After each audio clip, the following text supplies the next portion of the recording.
Hello, and welcome to another episode of Chef Gambino's gluten-free adventures. Today's adventure has nothing to do with food. I should say had nothing to do with food because the adventure already happened, and I want to tell you about it.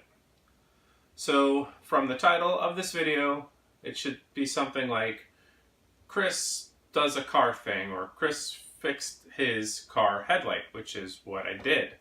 I fixed the headlight of my car. So in 2017, you can Google things and your answer will come up. And I Googled, how do you fix the headlight on a 2009 Ford Fusion, which is what I drive. And, you know, I had a taillight fixed on it a few years ago, and it wasn't too expensive to get fixed, but after I fixed it, or had someone fix it for me, someone else had said to me, you know those are like really easy to fix yourself, right? Like you could have done it yourself. I think it was like Christmas Eve that I had it done too, because like magically there was a mechanic open, and I got it done. So now that I had a headlight out, I was like, oh, I need to get that fixed, first of all. Second of all, is that something I could do myself? So I Googled, and I found a video on YouTube by Cody the Car Guy. I'm going to put his information right below where I'm pointing right now. Okay, so if you have a 2009 Ford Fusion, find him on YouTube.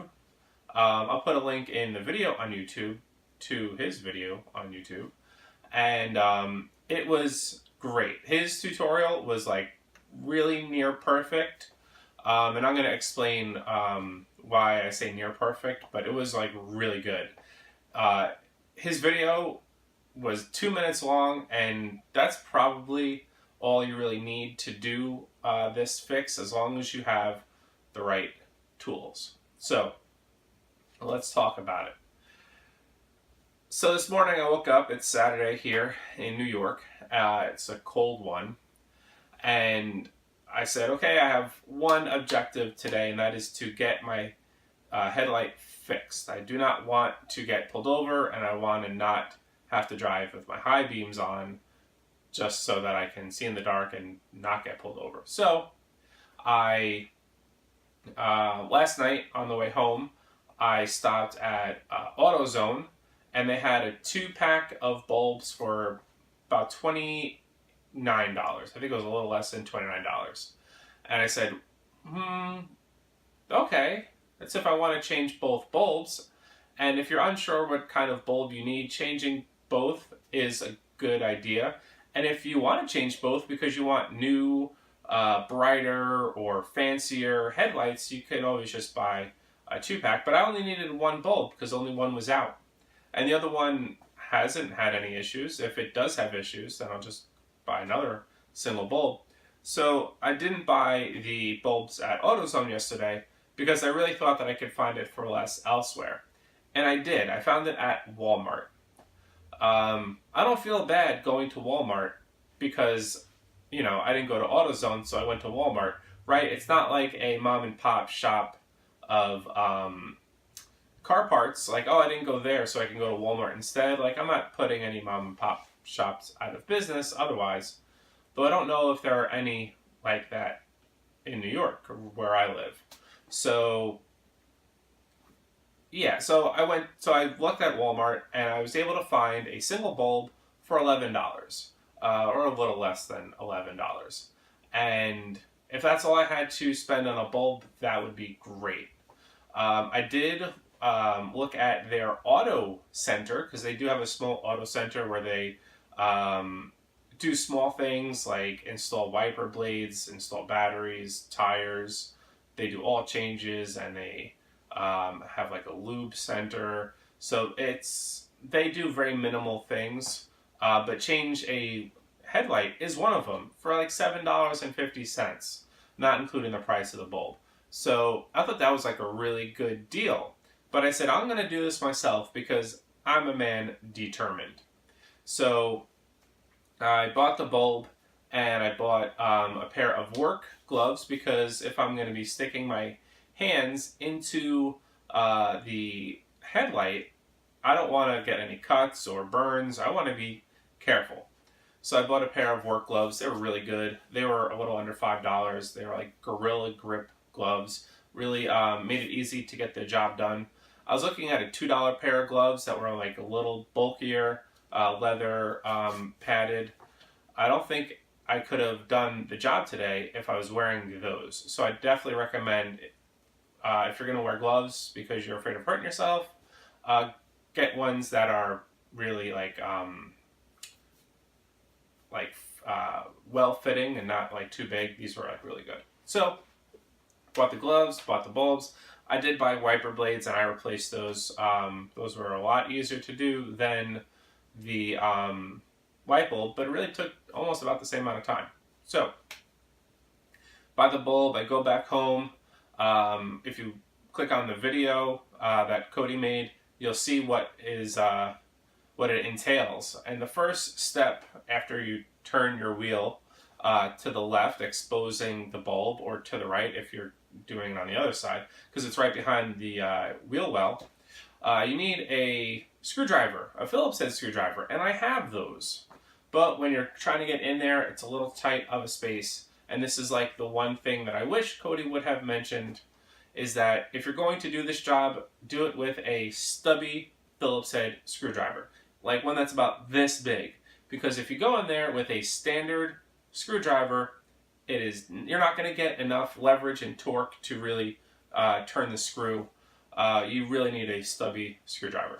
So once I tried doing it and couldn't do it with tools I had, I said, forget this. I'm going to go to Walmart. I'm going to return these gloves that I just spent $5 on, and I'm going to only have to pay $2.50 more to have them do it. I called them up on the way just to make sure that their center was still open, their tire center was still open, and they were. And they said, no, we don't do the ones right behind the wheel well. And as I'm explaining this to him, how easy it seems online, why can't you just do it? I heard myself talking and saying, wait, it is that easy online. Why don't I just do it? I know what I need. I need that little stubby screwdriver. But I didn't want to buy the gloves, buy the screwdriver, and then pay as much as I could have just paid someone else to do it. So at a certain point, it didn't become about the money. At a certain point, it wasn't about the money, and it became about just doing it myself and kind of learning a little lesson. So instead of going to Walmart, where they weren't going to be able to help me, I stopped off. I made a short turn as soon as I heard that I couldn't get it done there. And I went to Home Depot, bought myself a little stubby screwdriver, and came back home, turned the wheel, went in there, pulled the thing, did everything I needed to do inside. And less than 5 minutes later, I was done. It felt great to accomplish this fairly easy task. One that I wish I would have probably done sooner. It's only been a few days. But it really was easy. If there's something that you are afraid to try or have always wanted to try, whether it's starting to be gluten-free, or starting your own cooking show, or starting to cook more, or, I don't know, wear hats. I'm only wearing this because my hair is terrible and it more or less goes with what I'm wearing. But if there's something that you want to try that you've been putting off or that you feel afraid to do, let this be a testament that you can accomplish almost anything you set your mind to. And I needed to try, fail, chicken out, and be told I couldn't chicken out, and then be forced to then do it myself. And I'm glad that I really learned that lesson today, and I hope that you find a similar lesson yourself. I hope you enjoyed this episode of Chef Gambino's Gluten-Free Adventures. I'll have some more videos coming out probably in the next few weeks as we're getting ready for Thanksgiving. I do have to quickly share with you that I went to Aldi last night looking for their gluten-free pizza crust because that stuff is amazing. And when I got there, couldn't find it in their gluten-free section. I asked someone for help and they pointed me to their, hey, this is about to be sold out section. They discount some products and put it in a special section. So I found it there for $1.39. And $1.39 for regular pizza crust is actually pretty good. But for gluten-free pizza crust is mind-blowing. So I bought 10 boxes. I'm not joking. Videos and pictures now. So here I am in Aldi.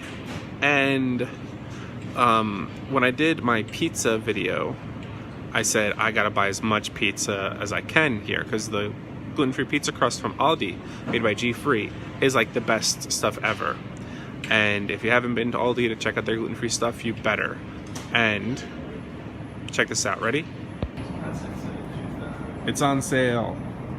I mean, yeah, 30 cents off from the original price, and it's also while supplies last. This stuff is going to disappear, mostly because I'm about to buy 10 boxes. Okay, hope you find some of this stuff. Bye-bye.